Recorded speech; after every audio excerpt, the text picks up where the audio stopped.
Muito bem.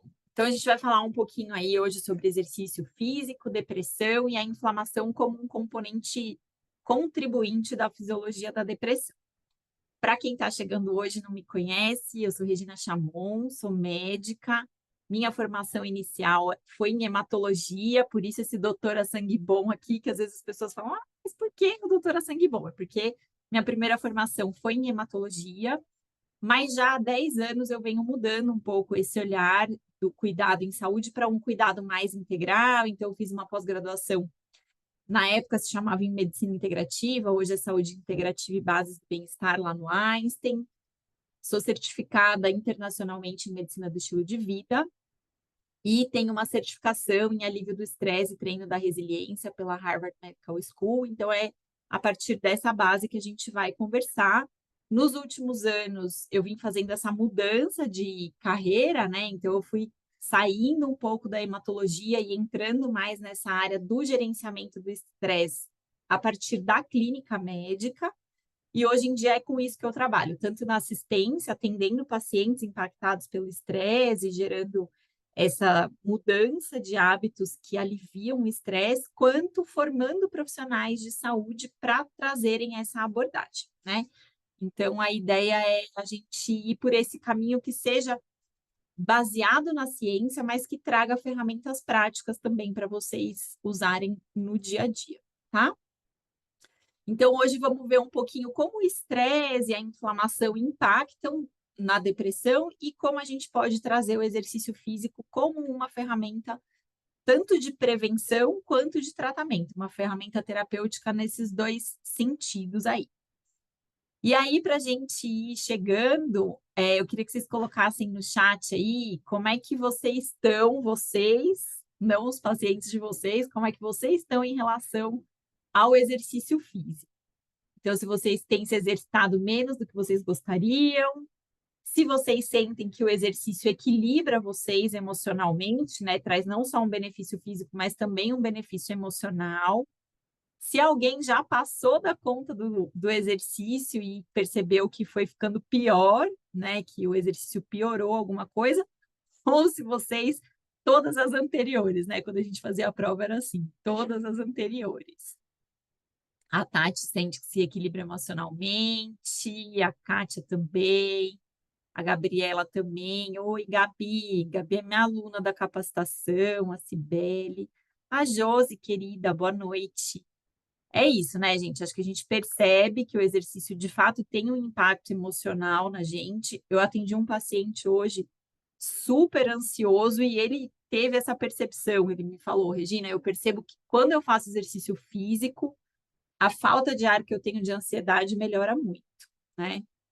A Isabela tá que nem eu, fazendo menos exercício do que gostaria, o Felipe também, a Aline também, tamo junto, gente. Eu também tô sentindo que eu precisava fazer mais exercício, mas é isso, né? Maria Luísa melhorou bastante, é verdade, resultados positivos, estou acompanhando aqui. Muito bem, gente. Então, acho que a gente, como paciente, né, como pessoas e como profissionais de saúde, a gente sabe o benefício que o exercício físico traz para o nosso panorama mental, para a nossa saúde mental, e hoje a gente vai entender o porquê que isso acontece. A gente vai olhar um pouquinho para essa tríade que é muito comum nos dias de hoje, que é composta pelo estresse crônico, a inflamação crônica de baixo grau e sintomas depressivos, depressivos e ansiosos, mas hoje aqui o nosso foco principalmente nos sintomas depressivos. Então, a nossa conversa vai ser baseada nesse artigo, que foi um artigo publicado em maio de 2025, numa importante revista de temas relacionados com a psicologia, né? O Pedro Carreira Bastos, já entrevistei ele no podcast Desestresse, a gente fez um episódio só sobre inflamação, que foi muito legal, muito bom, e alguns participantes brasileiros nesse artigo. Então, é um artigo que teve um subsídio do CAPES e do CNPq, eu acho que é importante a gente ressaltar isso, né? Quando a gente tem esse apoio do nosso país para a ciência, então tem alguns autores brasileiros no artigo, e esse artigo Acho que a gente pode se orgulhar dele, porque é um artigo que está muito bem escrito e ele vai servir como base para o nosso encontro hoje.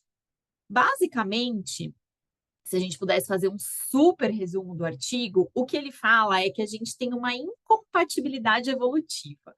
A fisiologia do nosso corpo, a nossa fisiologia ancestral, ela foi feita para o movimento e o nosso estilo de vida atual nos coloca muito tempo sedentários, parados, sentados. E por conta dessa incompatibilidade, a gente acaba tendo uma série de repercussões, não só no nosso sistema nervoso central, mas também nele, e a gente vai destrinchar um pouquinho aí como é que tudo isso acontece. E aí, queria começar trazendo um panorama brasileiro de como é que a gente está em relação à depressão. Então, a gente vê aqui, esses dados são dados de uma pesquisa nacional, que é a Vigitel, e a gente vê que nos últimos anos, né, se a gente pegar a última década, a incidência da depressão na população brasileira vem aumentando. E se a gente se basear nesse último dado, que é de 2021, e fizer uma continha básica, a gente vai ter esse número de 23 milhões de brasileiros com diagnóstico clínico de depressão. Fora os tantos outros que a gente sabe que tem um quadro clínico de depressão, transtorno depressivo maior, e não tem esse diagnóstico. Então, é uma quantidade muito grande da população e muito provavelmente no nosso dia a dia profissional a gente vai se deparar com muitas dessas pessoas. Quando a gente pensa no contexto mundial, a gente vê que a depressão é um problema de saúde pública, né? Uma grande porcentagem da população ao redor do mundo sofre de depressão e isso gera uma série de questões. Gera um custo elevado para a pessoa, né? Para o indivíduo, para as empresas. Então, a gente tem uma perda de produtividade muito grande relacionada aos transtornos da nossa saúde mental. Tem essas estimativas de que a gente tem uma perda de cerca de US$ 1 trilhão ao ano devido a questões relacionadas com depressão e ansiedade. Essas pessoas também acabam fazendo um maior uso do sistema de saúde, então a gente tem um custo para o sistema de saúde também. A previsão é que nos próximos anos, nos próximos poucos anos, a gente tenha a depressão, a ansiedade, os transtornos mentais como a principal causa de mortalidade e morbidade. E, infelizmente, a gente ainda não tem tratamento adequado para todas essas pessoas. Então, tem alguns dados da Organização Mundial de Saúde que dizem que países em desenvolvimento, como é o caso do nosso, a maioria dos pacientes não recebe tratamento adequado quando recebe tratamento. Muitas pessoas nem tratamento recebem. Então, a gente vê que esse é um problema de saúde pública bastante grave e que a gente pode explorar uma série de soluções não só farmacológicas. E aí, só para a gente estar todo mundo alinhado, quando eu falar de depressão hoje, do que eu estou falando? Estou falando do transtorno depressivo maior, que é uma doença que tem sintomas que são muito específicos e que, para a gente fazer o diagnóstico, a gente tem alguns critérios. Quais são esses critérios? A presença de 5 ou mais desses sintomas, que eu vou falar aqui para vocês, de forma persistente por pelo menos 2 semanas. Então, 2 ou mais semanas desses sintomas. Obrigatoriamente, a gente tem que ter humor deprimido ou anedonia, perda da motivação, perda da vontade de fazer as coisas. Às vezes, coisas que antes eram coisas que a gente gostava muito de fazer. Então, um desses 2 sintomas necessariamente tem que estar presente. E, fora isso, mais 4 sintomas, né? Completando pelo menos mais 5 de sintomas que podem estar relacionados com o peso, ganho ou perda de peso sem alteração na alimentação, ou alteração do apetite, em geral, perda do apetite, alteração do sono, tanto para mais quanto para menos, então, tanto um excesso de sono, aquela pessoa que dorme mais que 10 horas por dia, ou a pessoa que não consegue dormir, agitação ou retardo psicomotor que seja percebido por outras pessoas, sensação de fadiga ou de queda na energia, sensação de que está faltando energia. Se fosse só esse sintoma, acho que 100% de nós teria o diagnóstico, né? Outro sintoma que pode estar presente é a sensação de inutilidade ou culpa excessivas em relação à situação vivenciada, alterações do nosso processo cognitivo, então alteração da memória, dificuldade de concentração, de atenção, alteração do padrão de pensamento. E um outro sintoma que pode estar presente são os pensamentos de morte ou ideação suicida, né? Então, quando a gente fala de transtorno depressivo maior, a gente não está falando de uma pessoa que simplesmente está cansada ou de uma pessoa que simplesmente está entristecida porque vivenciou alguma situação, um luto, uma situação difícil, desafiadora. A gente está falando de um conjunto de sintomas que tem uma duração de pelo menos 2 semanas e que vão nos dar esse diagnóstico do transtorno depressivo maior, segundo o DSM, né? Então, a depressão nesse contexto, ela pode ter várias causas. Geralmente, ela é multifatorial. A gente tem fatores que são fatores relacionados com o ambiente, por exemplo, um estresse prolongado, traumas, eventos adversos, inclusive que tenham acontecido na infância, mas que se manifestam na vida adulta com sintomas de ansiedade, depressão, uma baixa rede de apoio, pessoas que não têm suporte, estão em situação de vulnerabilidade social, pobreza, baixas condições socioeconômicas podem ser fatores que contribuem para a depressão. A gente pode ter fatores relacionados com a esfera psicológica, então, ruminação mental, um pensamento que tem uma tendência mais a ser um pensamento negativo, pessimista, pessoas que são hiperreativas, que respondem de forma exagerada às situações que estão acontecendo, crenças disfuncionais, isso é uma coisa que a gente vê na capacitação em gerenciamento do estresse, né? Quais são as nossas crenças disfuncionais, ou quando a gente enxerga o mundo através de uma lente que não é uma lente muito precisa, né? E na capacitação a gente vê como que a gente lida com isso, alguns recursos para a gente conseguir mudar esse padrão de crença disfuncional. E a gente tem mecanismos biológicos também, né? Relacionado com o nosso padrão de neurotransmissores, com a alteração do eixo hipotálamo hipófise adrenal, que é um eixo muito importante na resposta de estresse, e também com essa inflamação crônica subclínica, que é o que a gente vai ver com mais detalhamento hoje. E falando dessa inflamação crônica subclínica, a gente vê que ela está no centro de uma série de condições de saúde. E muitas atividades ou falta de atividades, né, da nossa vida cotidiana podem causar esse tipo de inflamação.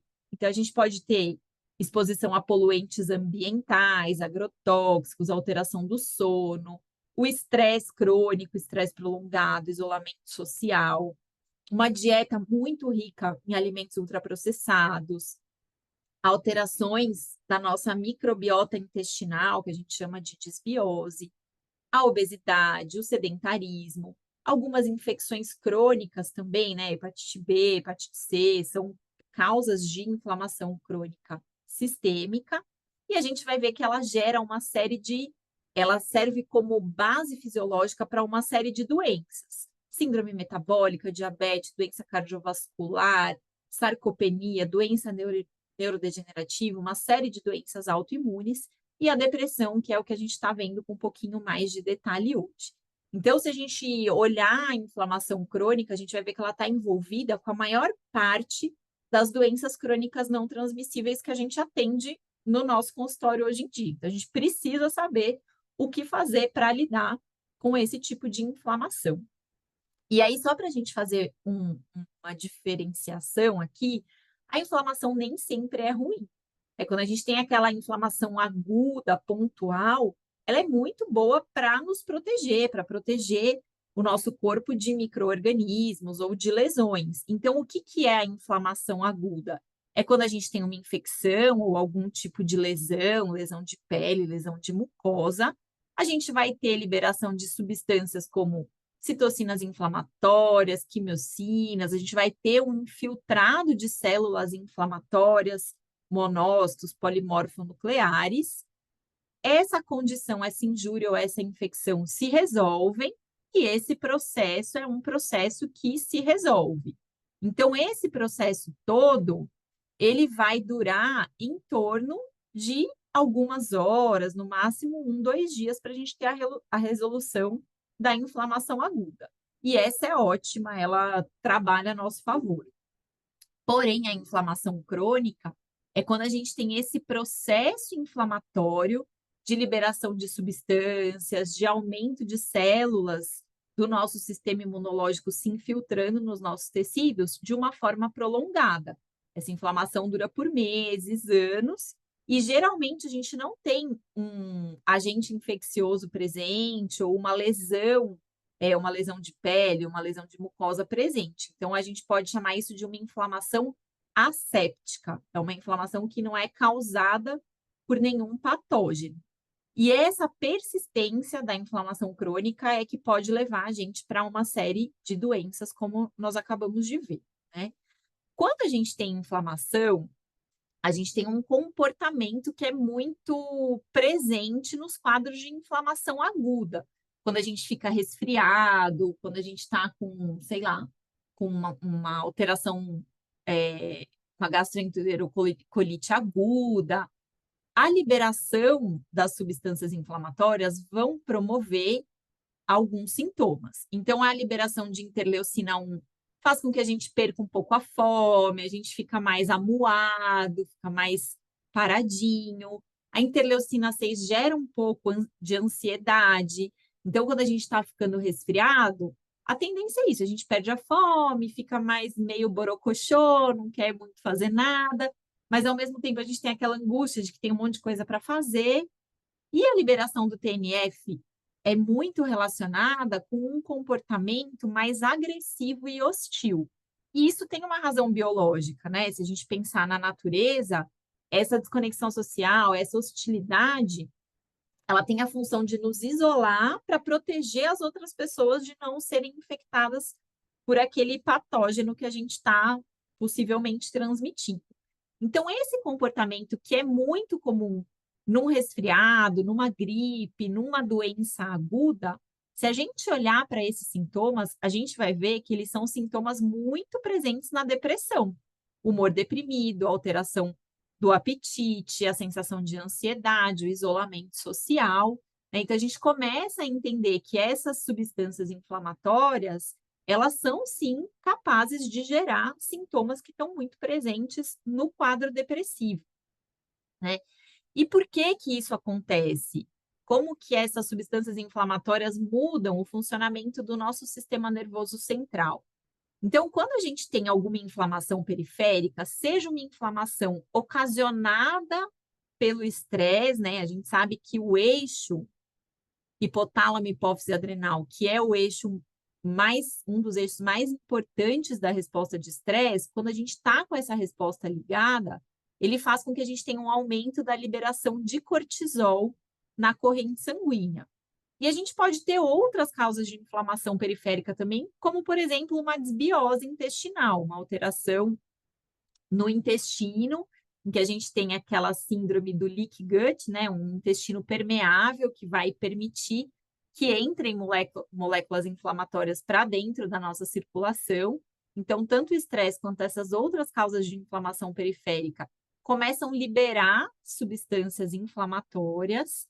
Isso vai causar uma ruptura na barreira hematoencefálica, que é a barreira que protege o nosso sistema nervoso central do que está acontecendo no restante do nosso corpo. Então, essa barreira ela é quebrada e a gente tem uma entrada dessas substâncias inflamatórias no nosso sistema nervoso central. E quando essas substâncias chegam no nosso sistema nervoso central, elas fazem com que as células de defesa que estão lá no nosso cérebro, micróglias, astrócitos, eles fiquem ativados. Então, essas células elas passam a ter um comportamento inflamatório e vão liberar no nosso sistema nervoso central mais substância inflamatória, um excesso de glutamato, que é uma substância que é tóxica para o nosso sistema nervoso central. E com isso, a gente começa a ter lesão dos neurônios, uma dificuldade de comunicação entre os neurônios, dificuldade de sinapse, né? E a gente tem também alteração na neuroplasticidade. Então, esse é um dos mecanismos que fazem com que o estresse crônico, a desbiose, causem inflamação lá no nosso sistema nervoso central. E quando a gente tem essa inflamação no nosso sistema nervoso central, a gente vai ver uma alteração em várias vias metabólicas, em várias vias moleculares que vão impactar diretamente nos nossos neurotransmissores, nos nossos circuitos cerebrais, que têm relação com o nosso comportamento. Então, a gente tem alteração principalmente no circuito da motivação e da percepção do prazer, e alteração no circuito do alarme, da hipervigilância. Como que isso acontece? Então, uma das coisas que acontece é a alteração do metabolismo das monoaminas. Monoaminas são a serotonina, a dopamina, a noradrenalina. Então, quando a gente tem um aumento das substâncias inflamatórias no sistema nervoso central, interferon, interleucina, o que vai acontecer é que a gente vai mudar uma via metabólica em que o triptofano, que é o precursor para a produção da serotonina, ele passa a ser degradado com uma maior velocidade, né? Então, a gente tem uma maior degradação do triptofano. Esse aumento da degradação do triptofano vai fazer com que não sobre substrato para produzir serotonina, para produzir dopamina. Então, a gente não tem matéria-prima para produzir, porque a gente teve esse desvio do metabolismo do triptofano. Então, a gente tem redução na liberação de serotonina e de dopamina, e principalmente a redução da dopamina, que é uma substância que está relacionada com a motivação, vai fazer com que a gente veja com mais frequência esse sintoma da anedonia, da falta de motivação, da falta de vontade. É como se perdesse um pouco a graça ali da vida, né? Então, isso tem muito relação com esse sistema da motivação e do prazer.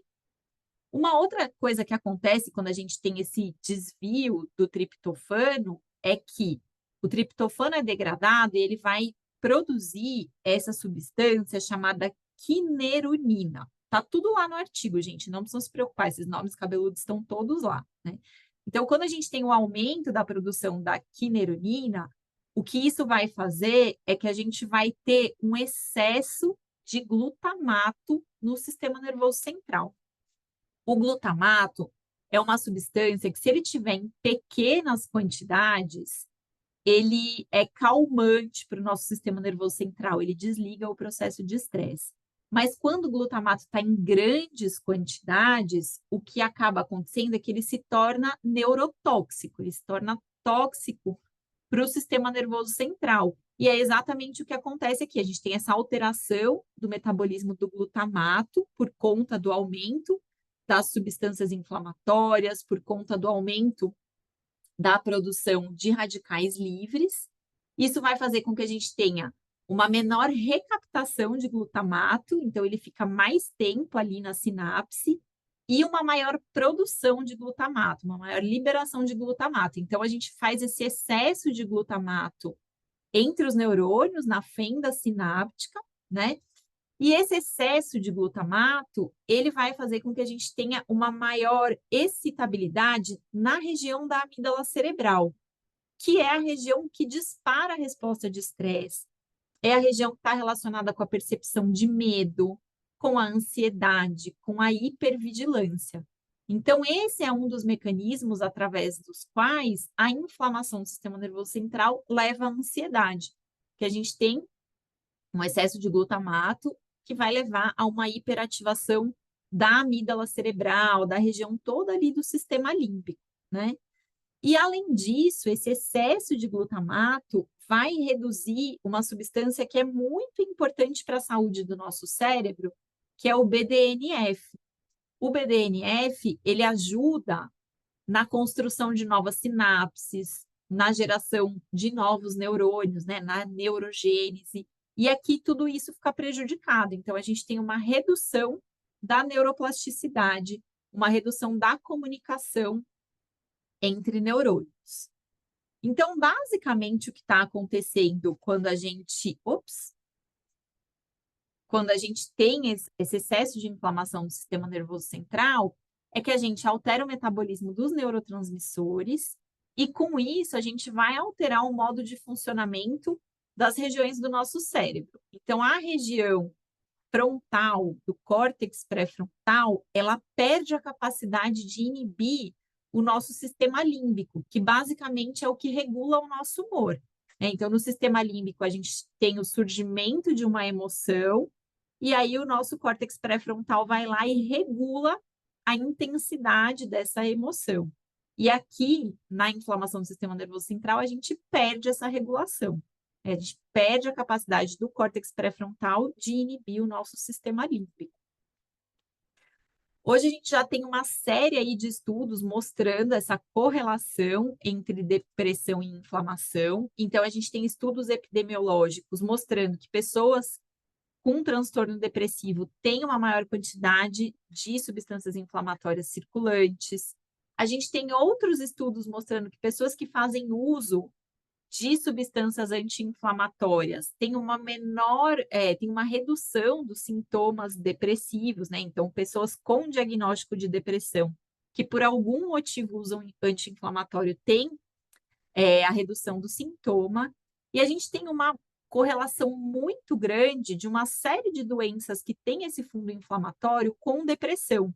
Então, a gente sabe que pessoas com depressão têm maior risco de doença cardiovascular, de diabetes mellitus, de tromboembolismo venoso e vice-versa, mostrando que existe sim uma correlação entre inflamação e depressão. E tem até alguns autores que advogam que, na verdade, a depressão seria a manifestação da inflamação crônica sistêmica no nosso sistema nervoso central.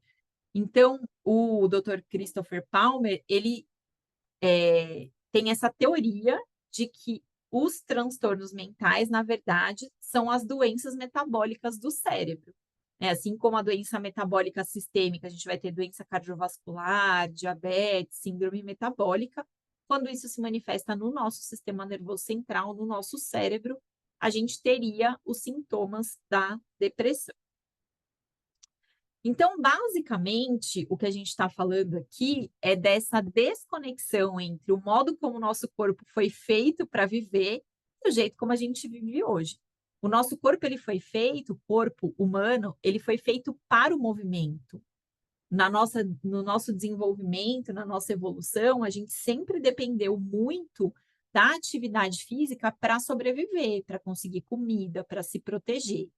E a nossa fisiologia não mudou, mas o nosso estilo de vida mudou muito. Então, a gente está cada dia mais sedentário e essa incompatibilidade tem feito a gente adoecer. Eu gosto muito do artigo do Bruno Smirmaul, acho que muitos de vocês conhecem o Bruno é um baita de um pesquisador, ele é responsável pela Mev University, que é um projeto muito legal de discussão científica em medicina do estilo de vida. Em 2017, o Bruno publicou esse artigo. Então, o que ele comparou? Ele comparou assim, se a evolução do ser humano fosse um calendário de um ano, né, começasse dia 1º de janeiro de um ano, e terminasse no dia 31 de dezembro do nosso ano, de janeiro até o dia 30 de dezembro, a gente foi caçador-coletor. Durante 2 milhões de anos, o ser humano foi caçador-coletor. Então, a gente sempre se movimentava muito ao longo do dia. A gente tinha movimentos constantes ao longo de um dia nosso. Com a Revolução Agrícola, a gente começou a ter um pouco menos de movimento, né? Então, a gente pode imaginar que a Revolução Agrícola aconteceu lá no dia 30 de dezembro, se a gente pensar nesse nosso calendário. A Revolução Industrial aconteceu às 11 da noite do dia 31 de dezembro. E esse jeito, né, de mecanização da nossa vida, da revolução digital, aconteceu nos últimos minutos do ano. Então, é um período de tempo muito curto que a gente tem vivido dessa forma mais sedentária, com menos movimento, e a fisiologia do nosso organismo ela não se ajustou para isso, né? Ela não está preparada, não está pronta para a gente ficar tanto tempo sentado. Por isso que a gente tem tantas questões relacionadas ao sedentarismo, a ponto de muitas sociedades médicas hoje dizerem que o sentar é o novo fumar. A gente passar tantas horas sentado faz tão mal para a nossa saúde como foi o cigarro há algum tempo atrás, né? E quando a gente pensa especificamente na depressão, a gente vai ver, ó, esse gráfico aqui, a linha horizontal é a quantidade de atividade física que a gente faz por semana, em matches horas semana. Então, quanto mais para a direita, maior a quantidade de atividade física, de movimento que a gente faz. E essa outra linha aqui, vertical, sintomas de depressão, risco relativo de diagnóstico de transtorno depressivo e aqui embaixo de sintomas depressivos. Então, o que a gente vê é que quanto menos atividade física a gente faz, maior é a quantidade de sintoma depressivo e do diagnóstico do transtorno depressivo maior. E conforme a gente vai se tornando fisicamente mais ativo, cai a incidência de depressão e cai a incidência de sintomas depressivos. Eu peguei esse número aqui de 10 MET hora por semana, porque é onde a gente faz a barriguinha da curva, né? Então, é onde a gente teria um muito bom benefício na redução do risco de depressão e na melhora de sintomas depressivos. E aí eu trouxe aqui alguns exemplos do que seriam 10 MET hora por semana. Então, pode ser 150 minutos na semana de uma caminhada rápida ou de uma pedalada leve, 75 minutos na semana de uma corridinha. E aí, você pode distribuir isso do jeito que você quiser. Pode fazer 2 horas de dança na semana, então, uma dança que deixa a gente com um movimento mais intenso no corpo também serve com esse 10 metros hora, subir escada, nadar 100 minutos de um nado leve ali ao longo da semana, tudo isso já funciona como essa redução do risco relativo de depressão. Então, a gente vê que não é algo difícil de colocar no nosso dia a dia, né? É algo que é factível. Tem os seus desafios, tem desafio de adesão, que é uma das principais dificuldades mesmo que a gente vê hoje em dia, mas é possível a gente implementar, né? E como que o exercício físico, então, impacta na questão da inflamação? O que o exercício faz é muito parecido com o benefício que o exercício traz para a inflamação, é muito parecido com o benefício que o exercício traz para o gerenciamento do estresse.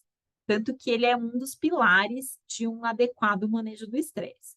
Então, no curto prazo, primeiro, o exercício provoca inflamação. Ele faz com que o nosso corpo entre em resposta inflamatória, e quando essa resposta inflamatória começa a diminuir, quando a gente termina o exercício físico e a resposta inflamatória começa a diminuir, a gente começa uma faxina no corpo.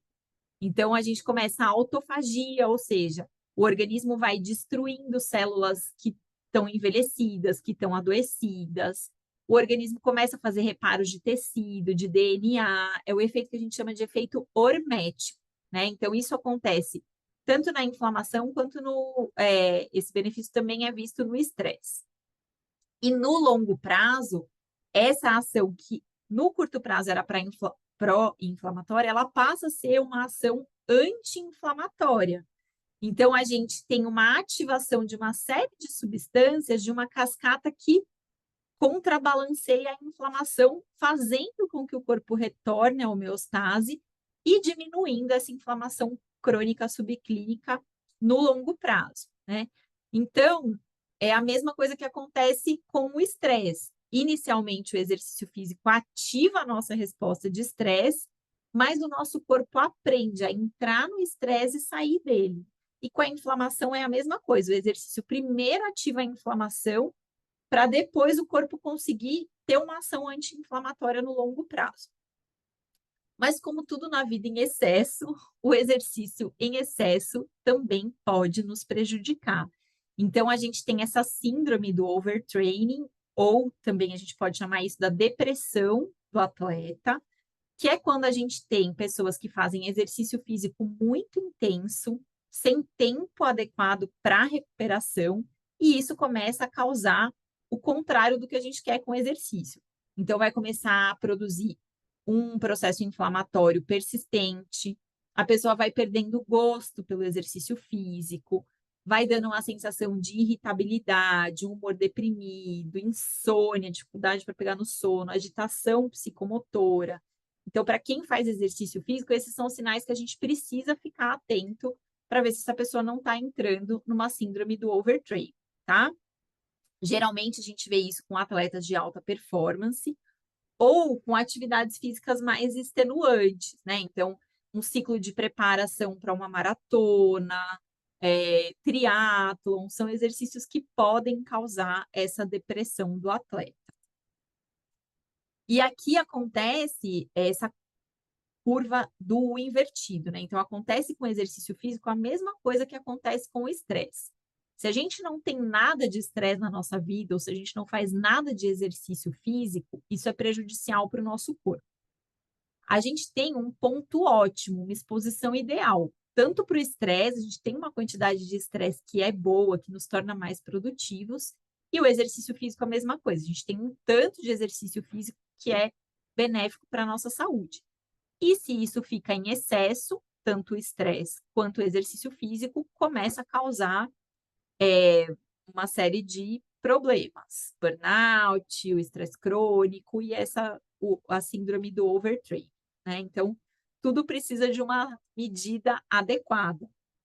E aí, essa medida adequada é quando a gente consegue equilibrar demandas e recursos. Quando a gente tem mais demanda do que recurso, isso gera estresse no nosso sistema. E quando a gente pensa no exercício físico, essa demanda pode ser uma demanda física, de capacidade cardiovascular, de capacidade muscular, pode ser uma demanda emocional, né? Como a gente falou dos atletas de alta performance, muitas vezes eles têm uma pressão de desempenho, tem essa demanda emocional muito intensa. E quando a demanda é maior que os nossos recursos, a gente vai ter estresse. Então, o que a gente precisa fazer? A gente precisa ter mais recursos do que demandas, porque é isso que vai nos colocar num estado de recuperação, seja de um estresse emocional, seja de um estresse físico, como é o caso do exercício. Quais são os recursos que a gente precisa quando a gente pensa no exercício físico? Sono, tempo adequado de descanso, uma alimentação apropriada que te permita fazer construção muscular, ter energia de carboidrato para o uso ali mais imediato na hora do exercício. E muitas vezes essa nossa rede de apoio emocional também para quem pratica exercício físico de alta performance, né? Então, na capacitação e gerenciamento do estresse, a gente trabalha muito isso, a aquisição de recursos que nos ajudem a lidar com as nossas demandas. No curso eu ensino a gente a reconhecer quais são as demandas, a reconhecer como o estresse se manifesta, e eu ensino uma série de estratégias para a gente construir recursos que nos permitam lidar com essas demandas quando a gente não consegue reduzir as demandas. Nem sempre a gente consegue diminuir as demandas em determinados momentos da nossa vida, né? Então, quando a gente pensa nesse excesso de exercício físico, nesse excesso de estresse físico ou de estresse emocional, tanto faz, basicamente o que esse excesso faz é que ele coloca o nosso corpo numa velocidade de gasto de energia muito intensa. A gente gasta muito ATP para manter o nosso corpo funcionando em estado de estresse, seja estresse emocional, seja estresse físico, como é a alta demanda do exercício de alta performance, né? Então, isso faz com que a gente não tenha energia suficiente para o corpo reparar outras coisas, para o organismo investir em outras questões que ele precisaria. E aí, muito sabiamente, o que o nosso corpo faz? Ele faz a gente entrar em depressão, né? Ele faz a gente perder a motivação. Ele faz a gente não ter vontade de fazer muitas coisas para que a gente possa ficar quietinho, conservar energia e, com isso, voltar para o equilíbrio. Então, essa depressão que é induzida tanto pelo estresse psicológico quanto pelo estresse físico, ela é uma estratégia biológica do nosso corpo. É o corpo falando, ó, dá uma maneirada aí que eu preciso guardar energia para usar em outras coisas, né? Então, essa sabedoria dessa interação mente-corpo, eu acho é uma das coisas que mais me fascina, assim, na saúde humana, né? Então, quando a gente pensa em ter um bom gerenciamento do estresse e evitar doenças como é o caso da depressão, da ansiedade e outras doenças metabólicas que são muito influenciadas por esse processo inflamatório que é causado também pelo estresse, eu trago esse sistema de 3 pilares, né. Tô dando spoiler do meu livro novo, hein, gente. Esse vai ser todo o conceito que vai estar lá no livro. Então, quais são esses pilares de um adequado gerenciamento do estresse? É a gente construir um sistema de estresse saudável, reduzindo o estresse tóxico e aumentando o estresse positivo, o estresse, que prepara o nosso corpo para o desafio. A gente produzindo com mais frequência estados de descanso profundo, essa fisiologia da resposta de relaxamento. Então, o estímulo ao descanso profundo é um pilar fundamental do gerenciamento do estresse, e a gente trazer esses recursos de adaptação que permitam que a gente tenha uma base saudável para lidar com os desafios. Basicamente, é isso que é uma estrutura de gerenciamento do estresse. E aí, quando a gente pensa especificamente no exercício físico como tratamento, né, como prevenção ou como tratamento, vamos entender por que que ele funciona. Primeiro, é importante a gente se lembrar que os tratamentos farmacológicos que a gente tem disponíveis para depressão hoje em dia, eles nem sempre são muito eficazes. Então, se a gente pegar pessoas com transtorno depressivo, dividir essas pessoas em 2 grupos, um grupo vai tomar placebo, outro grupo vai tomar um medicamento antidepressivo, a gente vai ver que só 2 pessoas a mais no grupo do antidepressivo vão melhorar em relação ao placebo. A gente ainda tem 6 pessoas que não têm melhora dos sintomas. Então, a gente precisa buscar outros recursos de tratamento para essas pessoas com um diagnóstico de transtorno depressivo maior, né? E aí a gente já tem uma série de literatura mostrando que hoje em dia o exercício, ele pode ser mais um desses recursos. Então, esse estudo publicado em 2024 é uma revisão sistemática da literatura bastante extensa. E aí, o que que esse gráfico mostra para a gente? O que está para a esquerda dessa linha pontilhada são condições que mostraram um benefício clínico importante, né? O que fica dentro aqui dessa faixa vermelha quer dizer que a intervenção teve o mesmo resultado do controle. E se tivesse alguma coisa aqui para o lado direito, seria intervenções que causaram malefício. Mas quando a gente olha aqui, ó, no benefício clínico importante, a gente vai ver que caminhada ou corrida tem um benefício clínico bom. A terapia cognitivo-comportamental também, um benefício bastante parecido. Yoga, como exercício físico, não só pelo benefício do exercício físico, né, mas também por ele, funciona super bem.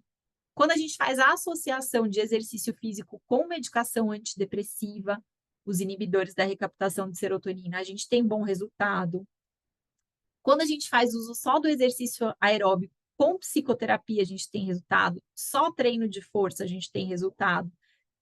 E a gente vê que o antidepressivo isolado, ó, o uso só do antidepressivo é o que tem menos benefício, né? Então, a importância do exercício físico pode vir como uma intervenção isolada, de repente, num paciente que não pode ou tem alguma contraindicação para uso de antidepressivo, mas pode principalmente vir combinada com o medicamento antidepressivo e com a psicoterapia, principalmente numa fase inicial de tratamento, para que depois a gente possa fazer o desmame farmacológico e a pessoa segue só com a atividade física e a psicoterapia como principais intervenções terapêuticas, né? Como que é esse exercício físico que beneficia a gente? É o exercício que parece a atividade que os nossos ancestrais faziam. Então, basicamente, é uma atividade em que a gente tem uma quantidade de atividade física mais intensa, moderada, intensa, e que a gente fica pouco tempo sentado, né? Então, a gente vê aqui, ó, se você fizer um pouquinho de atividade física, mas ficar o dia inteiro sentado, a gente já não vai ter tanto benefício assim no que se refere esse estudo aqui especificamente à mortalidade. Mas para a depressão é a mesma coisa. Então, o que, que é o recomendado na depressão? É a gente ter uma atividade física leve, né, movimentos físicos mais constantes durante o nosso dia, subir escada, caminhar, mexer o corpo com mais frequência durante o dia, e alguns períodos durante o dia de exercício de mais alta intensidade, que aí seria o exercício que a gente faz na academia. Então, só fazer academia e passar o resto do dia sentado não funciona nem para reduzir nosso risco de mortalidade, nem para o tratamento da depressão. Onde que a gente vai fazer esse exercício físico? Preferencialmente num ambiente natural, no ambiente externo, se possível, num parque mais perto da natureza. E, se possível, fazer isso em grupo, melhor ainda. Por quê? A gente sabe que estar perto da natureza, intervenções em grupo, reduzem o nosso estresse, aumentam a nossa sensação de prazer, a gente fica mais motivado para fazer aquele exercício. E se a gente estiver no ambiente natural, a gente ainda tem a exposição ao sol, que melhora a nossa vitamina D, que parece também ter algum efeito no que se refere à redução dos sintomas depressivos. Então, de preferência, no ambiente natural e em grupo, né? Quais são os benefícios do exercício? Como que é o mecanismo de ação do exercício que vai trazer esse benefício quando a gente pensa no tratamento da depressão? Primeira coisa que a gente vai ter melhora da nossa aptidão física, então a capacidade aeróbica melhora, a força muscular melhora. E no exercício físico, seja um treino aeróbico, seja um exercício resistido, como é a musculação, a gente vai ter liberação de substâncias que são chamadas exercinas, eu acho muito bonitinho esse nome. As exercinas, elas têm uma ação anti-inflamatória, elas diminuem a liberação de radicais livres. A gente tem o exercício físico também gera uma melhora da função mitocondrial, então a nossa mitocôndria fica mais eficiente para produzir mais energia, com menos geração de lixo, de radical livre. O exercício físico por si só reduz a liberação de substâncias inflamatórias. Ele também tem um efeito no sistema nervoso central de aumentar a neuroplasticidade, de aumentar conexões, sinapses nervosas, aumentar a capacidade de regeneração dos nossos neurônios, e com tudo isso vai aliviar os sintomas depressivos, né? Então, seja um treino aeróbico, seja um treino de força, a gente vai ter esse benefício. E uma outra coisa que o exercício faz é melhorar a nossa composição corporal, reduzir a quantidade da nossa gordura visceral. E como que isso beneficia a neuroinflamação, né? Então, se a gente pensar que o azulzinho é uma pessoa magra e saudável, e o vermelhinho é uma pessoa com obesidade. E quando a gente pensa na obesidade, a gente tem tanto essa gordura subcutânea, que é a gordura fica bem abaixo ali da nossa pele, mas a gente tem também a gordura visceral, que é essa gordura da barriguinha, da pochete, a gordura que está no meio ali dos nossos órgãos, né? Essa gordura, quando o nosso tecido gorduroso aumenta, quando o adipócito, que é a célula de gordura, aumenta, o que acontece é que falta sangue na gordura visceral. A gente faz hipóxia na gordura visceral. Essa hipóxia vai gerar inflamação e isso pode gerar resistência à insulina, né? Então, a gente tem um acúmulo de células gordurosas, essas células liberam substâncias inflamatórias, liberam essas adipocitocinas, que são as substâncias inflamatórias do tecido gorduroso. Isso vai trazer mais célula imunológica para esse tecido, vamos gerar mais produção de substância inflamatória, e isso vai aumentar o nosso risco metabólico em geral, né? Então, quando a gente faz exercício físico, o que a gente está fazendo a gente está contribuindo para a redução dessa gordura visceral, e por isso a gente também tem uma redução da inflamação periférica, e com isso, consequentemente, uma redução da inflamação do sistema nervoso central. A gente pensando especificamente na gordura visceral, aí sim a gente tem o benefício da atividade aeróbica mais intensa, né?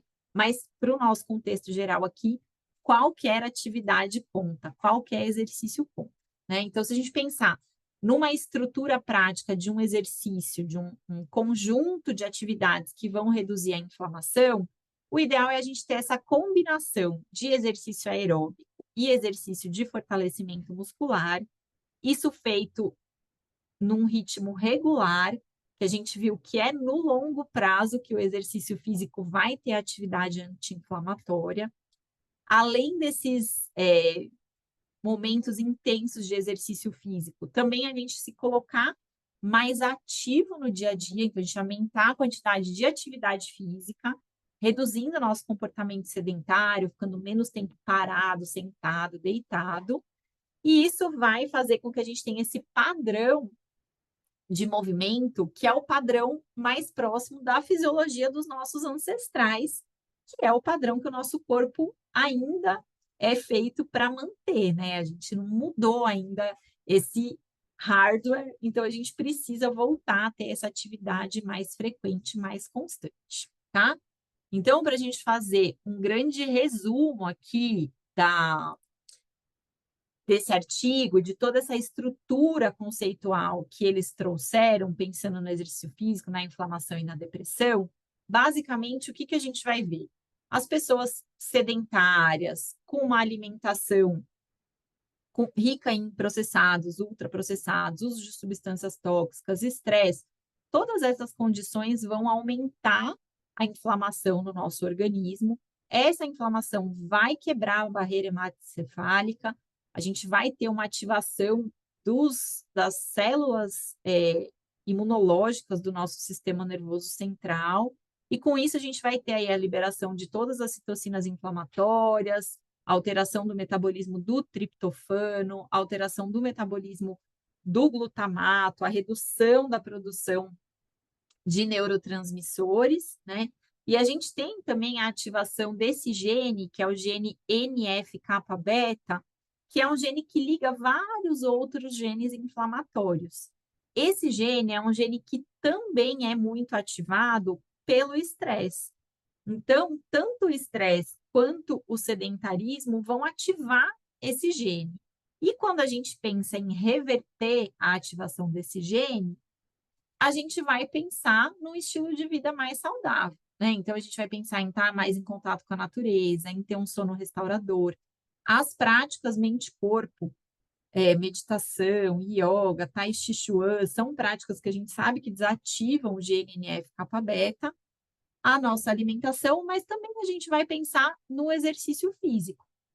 No exercício físico que vai liberar as exercinas, que vai reduzir substâncias inflamatórias periféricas, que vai reduzir a produção de radicais livres. O exercício que contribui para a gente ter menos estresse, reduzindo os níveis de glicocorticoide na corrente sanguínea. E com tudo isso, a gente vai ter uma barreira hematoencefálica mais íntegra, porque a gente tem a gente não tem tanta substância inflamatória tentando penetrar, né? Então, a gente tem a barreira hematoencefálica mais íntegra, a gente tem uma maior capacidade de neurogênese, de construir novas sinapses, uma neuroplasticidade mais intensa, a gente reduz a atividade dessa enzima, da IDO, e com isso a gente tem um melhor uso do triptofano, a gente aumenta a produção de serotonina, a gente reduz o excesso de glutamato, que é tóxico para o nosso sistema nervoso central, e com isso a gente tem uma redução da neuroinflamação, né? Então, o exercício físico ele pode ser usado tanto na prevenção quanto no tratamento do transtorno depressivo maior, porque ele modula o nosso sistema imunológico, porque ele favorece a neuroplasticidade e ele reduz os sintomas depressivos. Então, a gente deve usar e abusar do exercício físico. E quando a gente pensa no exercício físico dentro desse contexto do gerenciamento do estresse, né, nos pilares do gerenciamento do estresse, onde que ele entra? Então, quando a gente pensa no sistema de estresse saudável, a gente está pensando nesse pilar de aprender a reconhecer o estresse, reduzir o estresse tóxico e estimular o estresse positivo. E o exercício físico entra nesse estímulo do estresse positivo, então ele ensina o nosso corpo a entrar em resposta de estresse e a sair rapidamente dele. Esse segundo pilar do estímulo ao descanso profundo, a gente vai pensar mais em atividades que colocam o nosso sistema nervoso parasimpático em ação. Então, práticas respiratórias, escaneamento corporal, práticas de atenção, mas também na yoga, no tai chi chuan, que são práticas de movimento que podem ser consideradas como exercício físico, mas um exercício físico que tem esse potencial de estimular a resposta de relaxamento. E, por fim, o exercício físico entra no gerenciamento do estresse dentro do pilar dos recursos de adaptação, que nesse pilar a gente trabalha o estilo de vida saudável, então a gente fala sobre exercício físico, sobre sono, sobre alimentação, mas também a gente fala sobre a construção de perspectivas mais adaptativas, estratégias de reavaliação cognitiva, estratégias em que a gente vai mapear episódios emocionais e aprender a ter uma maior regulação emocional, conexão social, tudo isso, gente, todos esses pilares, existem ferramentas muito práticas para a gente colocar no nosso dia a dia clínico, e tudo isso eu ensino lá no curso de capacitação em gerenciamento do estresse. É um curso que é bem prático para a gente sair usando já essas ferramentas no nosso consultório, né? Então, quando a gente pensa em usar o exercício físico dentro desse contexto de gerenciamento do estresse para a proteção da nossa saúde física e mental, a gente tem que pensar em intervenções que sejam realistas e que sejam sustentáveis no longo prazo. E o movimento entra dentro dessas intervenções, né? Então, a gente pode pensar em ferramentas corpo-mente, então, o movimento partindo do corpo, fazendo a nossa mente saudável, sempre usando base científica, né? A gente precisa ter esse respaldo científico para que a gente possa fazer uma medicina ética, uma medicina que seja benéfica para os nossos pacientes, para que a gente não esteja vendendo algo que a gente não vai conseguir de fato entregar para os nossos pacientes, né? Então, eu já vou abrir para a gente discutir, mas antes eu queria convidar vocês, eu estou abrindo uma nova turma desse curso de capacitação em gerenciamento do estresse. Para quem tiver interesse, esse QR Code é a aplicação, lá tem mais informações sobre a estrutura do curso e valores, tá? E aí, se vocês quiserem, vocês escaneiam aqui, preenchem lá, e eu mesma, pessoalmente, vou entrar em contato com cada um de vocês para falar sobre o curso, para explicar como ele funciona, tá? Essa turma começa dia 8 de agosto, a gente vai até dia 31 de outubro. Então, a gente tem 12 encontros aí, nos quais a gente vai aprender essas ferramentas de forma bem prática, inclusive como colocar o exercício aí dentro das estratégias de gerenciamento do estresse, tá? Aqui estão os meus contatos, acho que vocês já conhecem o podcast O Desestresse, meu Instagram lá, o Doutora Sangue Bom. E acho que é isso.